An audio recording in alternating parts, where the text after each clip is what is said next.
در یک روز بارانی و تاریک، جوانی به نام سجاد به یک کافه قدیمی و مرموز رفت. کافه دکوراسیون عجیبی داشت و افرادی که در آنجا نشسته بودند همه به نظر می رسید که از دنیای دیگری آمدند. سجاد با کنجکاوی به منبع کافه نگاه کرد و یک نوشیدنی خاص به نام عصاره ارواح توجهش را جلب کرد. به یاد داستان‌های ترسناکی که شنیده بود، تصمیم گرفت تا آن را سفارش دهد. پس از مدتی، پیشخدمت یک لیوان با مایع سیاه و غلیظ به سجاد تقدیم کرد.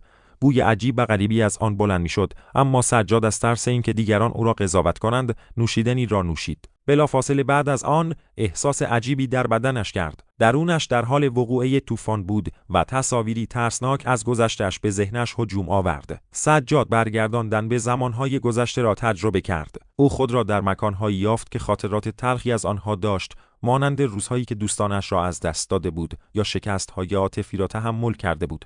هر تصویر مثل یک کابوس او را در بر می‌گرفت و نمی‌توانست خود را از آنها رها کند. با هر جرعه که می‌نوشید، تصاویر ترسناکتر و زنده‌تر می‌شدند. او دید که ارواح در گذشته او به او نزدیک می‌شوند و خواسته‌هایی از او دارند. هرس به جانش افتاد و سعی کرد از کافه خارج شود، اما درب کافه به شدت بسته شده بود و انگار نیروی مانع خروج او می‌شد.